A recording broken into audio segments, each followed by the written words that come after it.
સહજાત્મ સ્વરૂપ પરમ ગુરુ. તમારો પ્રશ્ન રામના વૈરાગ્ય અંગે અને યોગ વાસિષ્ઠના શરૂના બે પ્રકરણો અંગે છે. પૂજ્ય બ્રહ્મચારીજીએ ગ્રંથ યુગલની પ્રસ્તાવનામાં નોંધ્યું છે કે પરમ કૃપાલદેવની પૂજ્ય પ્રભુશ્રીજીને યોગ વાસિષ્ઠ રામાયણ વાંચવા વિચારવા આજ્ઞા આપી. આ ગ્રંથનો પરમાર્થ પણ પૂજ્ય પ્રભુશ્રીજીને પ્રગટ્યો હતો. લઘુયોગ વાસિષ્ઠ ગ્રંથ એ વેદની જ્ઞાન મીમાંસા એટલે બ્રહ્મસૂત્ર, ઉપનિષદ અને ગીતા પ્રસ્થાનત્રયી તેની હરોળમાં આવે એવો ગ્રંથ છે.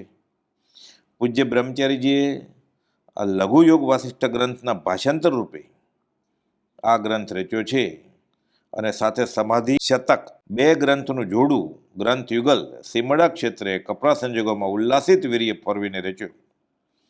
યોગ વાસિષ્ઠના પ્રથમના બે પ્રકરણ મુમુક્ષુએ વિશેષ કરી લક્ષ્યમાં લેવા અને વિચારવા યોગ્ય છે એમ વચનામૃત 706, વચનામૃત 729 અને વચનામૃત 733માં ગોપાલદેવ પ્રકાશ્યું છે. આ ગ્રંથ 5-10 વાર ફરીને વાંચવો તથા વારંવાર વિચારવો યોગ્ય છે એમ પણ બોધ્યું છે. શ્રી રામ ભર યુવાન વયે તીર્થયાત્રા કરીને પાછા ફર્યા. ત્યાગ વૈરાગ જન્મ્યો. હવે લોઢું બરોબર તપે છે. ઘા કરવાથી ધાર્યો ઘાટ ગાડી શકાય. તે અર્થે આ ગ્રંથમાં વસિષ્ઠ મુનિ યુવા રામને બોધ આપે છે. મૂળમાં સંસ્કૃતના આદ્ય કવિ ગણાય છે એવા મુનિ શ્રી વાલ્મીકી ઋષિનો આત્મબોધ વસિષ્ઠ ઋષિ અને રામના સંવાદ રૂપે ઘડાયો તે જ આ યોગ વાસિષ્ઠ ગ્રંથ. મૂળમાં મોટો ગ્રંથ યોગ વાસિષ્ઠ રામાયણ, તેના સારરૂપ આ લઘુ યોગ વાસિષ્ઠ ગ્રંથ. રામને વિવેક ઉગે છે કે આ ભવનું સુખ સુખી કરી શકે નહીં. બધા ભોગની ઈચ્છા ગઈ અને વિચારણા ઉગી કે આ સંસારમાં સુખ શું છે. જીવ મરવા માટે જન્મે છે, સંસારમાં પગલે પગલે દુઃખી થાય છે, વળી જે મરે છે તે ફરી જન્મે છે. આવું જીવન અસાર છે. બધા ભોગો અનિત્ય છે. પુણ્ય પણ કલ્પના જ જણાય છે. ઇન્દ્રજાળ જેવું છે. ગુલામને કામ કરાવે તેમાં આ કર્મો વેઠ કરાવે છે. જીવ વિષયાસક્ત હાથીની જેમ લાલચથી ખાડામાં પડે છે. પોતે વિચારે છે હું કોણ છું, આ સંયોગ શું છે, આ રાજ્યના ભોગ શા કામના છે. હવે અરુચિ જન્મી. જેમ કે રણ પ્રદેશમાં મુસાફરને અરુચિ જન્મે તેમ આ સંસાર પ્રત્યે રામને અરુચિ જન્મી.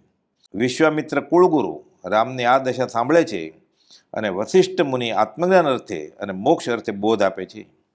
જે રામને આત્મસાત થયો, રામને ખરો વૈરાગ જન્મ્યો અને વિતરાગી બન્યા. યોગ વાસિષ્ઠ ગ્રંથ ઉપાધિનો તાપ શમાવવાની શીતળ ચંદન છે. આધિવ્યાધિનું એની વાંચનામાં આગમન નથી એમ પરમ કૃપાલદેવ વચનામૃત 120માં લખે છે. યોગ વાસિષ્ઠ વૈરાગ્યને ઉપશમ અર્થે શાસ્ત્ર છે.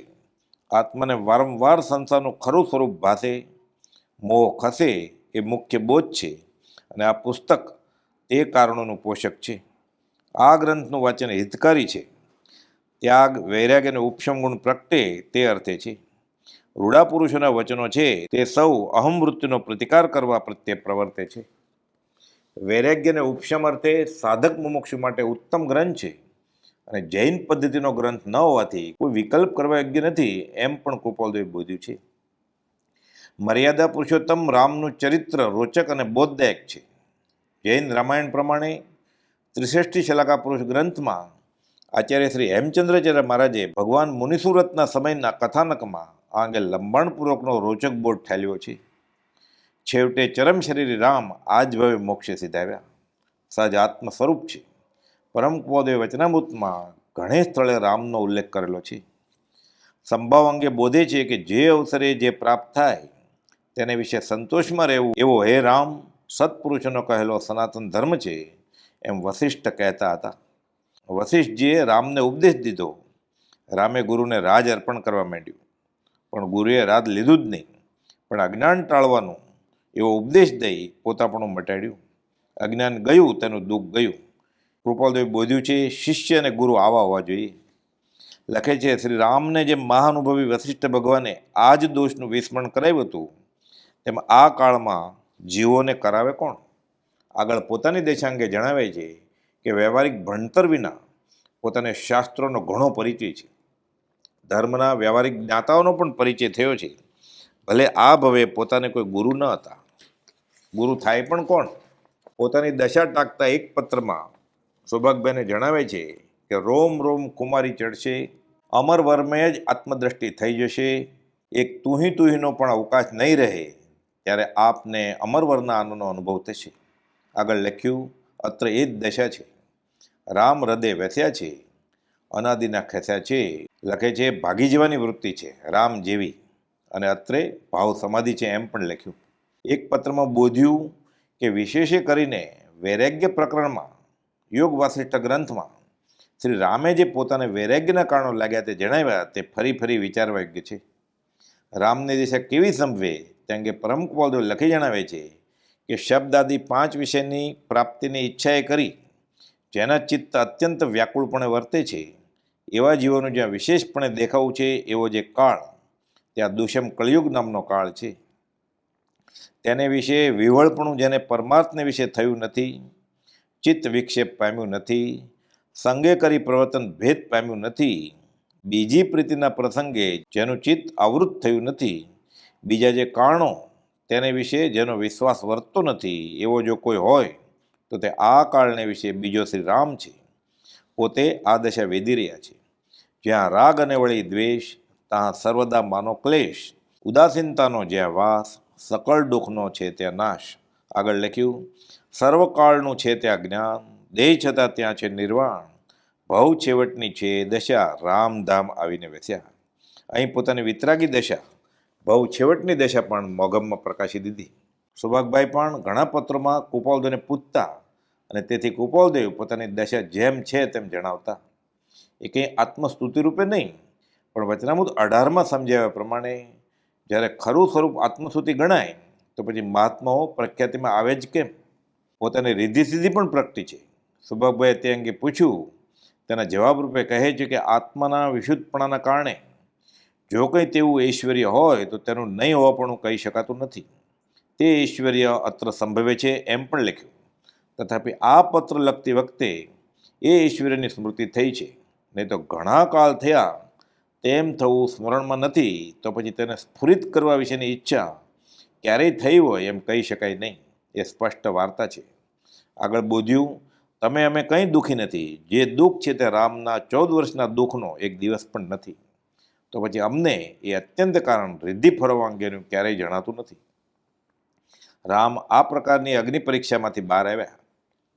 પોતાની પરમાત્મા દશાનો ઉલ્લેખ વચનામૃત 680માં પ્રકાશ્યો છે કે વધારે શું કહેવું, આ વિષમ કાળમાં પરમ શાંતિના ધામરૂપ અમે બીજા શ્રી રામ અથવા શ્રી મહાવીર જ છીએ, કેમ કે અમે પરમાત્મા સ્વરૂપ થયા છીએ. આગળ લખ્યું, આ અંતર અનુભવ પરમાત્માપણાની માન્યતાના અભિમાનથી ઉદ્ભવેલો નખ્યો નથી, પણ કર્મબંધનથી દુઃખી થતા જગતના જીવનની પરમ કારુણ્યવૃત્તિ થવાથી તેમનું કલ્યાણ કરવાની તથા તેમનો ઉદ્ધાર કરવાની નિષ્કારણ કરુણા એ જ આ હૃદય ચિતાર પ્રદર્શિત કરવાની પ્રેરણા કરે છે. લિખિતમાં લખ્યું, ઓમ શ્રી મહાવીર અંગત. જનક વૈદેહી ઉપર ગુરુ અષ્ટાવક્ર હતા. ભરત ચક્રવર્તીને પ્રથમ તીર્થપતિ ભગવાન ઋષભનાથ, અહીં દ્રશ્યત પુત્ર શ્રી રામને વિશ્વામિત્ર અને મુનિ વશિષ્ઠ હતા. પરમ કુવલદેવને આ ભવે માથે કોઈ જ નહીં, ખરા સત્સંગી પણ ગણ્યા બેઠા. પૂજ્ય બ્રહ્મચારીજી જાતિસ્મરણ જ્ઞાનની ઉત્પત્તિના પદમાં લખે છે કે કેવળ જ્ઞાન રવિતણી, સામગ્રી ગ્રહી સાર, રવિવાર અવતાર દિન, સ્વયંબુદ્ધ અવતાર, કૃપાળુ સ્વયંબુદ્ધ અવતાર. કથાનકમાં આવતા જૈન અને જૈનેતરના ચારિત્રો વાંચી વિચારી પરમ કુવલદેવની દશાનો નિર્ધાર લેવા જતા પૂજ્ય મગન બાપા એમ કહેતા કે આ તો ક્ષિતિજ, જેમ જેમ નજીક જઈએ તેમ તેમ તે દૂર ને દૂર. ઉપમા આપ્યાની તમા રાખવી તે વ્યર્થ. જે પુરુષનું દુર્લભપણું ચોથા કાળને વિશે, જોકે અત્યારે ચોથો કાળ મહાવિદેહ પ્રવર્તે છે અને ભગવાન સિમંદર સ્વામી અને બીજા તીર્થંકરોને કેવળીઓ છે જ, અને ભગવાન મહાવીર સમક્ષ પણ કેવળીઓ હતા, પણ આ બધા જ બાહ્યથી પણ ત્યાગી. અહીં તો અપવાદ છે, તે બાહ્યથી ગૃહવાસમાં પણ અંતરંગે મુનિવરો પ્રભુ તુલ્ય મહાશય તત્વજ્ઞાની, હે રાજચંદ્ર મયા કરો કે તારું ઓળખાણ થાય. દુષ્યમ કાળે તું મળ્યો રાજનામ ભગવાન. પૂજ્ય બ્રહ્મચારીજી કુપાલદેવની સ્તુતિ રૂપે લખે છે કે જે જગમાં લેપાયા નહીં શૂરવીર બીજા શ્રી રામ સમા. અને એમ પણ લખે છે, ધૃતિ અચળ ધરી રાજચંદ્ર પ્રભુ, નિષ્દિન સેવે સ્વરૂપ રમા. લખે છે, વંદુ શ્રી ગુરુ રાજ પ્રભુને અહો અલૌકિક જ્ઞાન જો ને, તીવ્ર જ્ઞાન દશામાં ક્યાંથી અવિરતિ પામે સ્થાન જોને. આગળ લખ્યું, ભાન ભૂલાવે તેવી ભીડે જાગ્રત શ્રી ગુરુ રાજ જોને, બીજા રામ સમાતે માનું સારે સૌના કાજ જોને. સહજાત્મ સ્વરૂપ પરમ ગુરુ.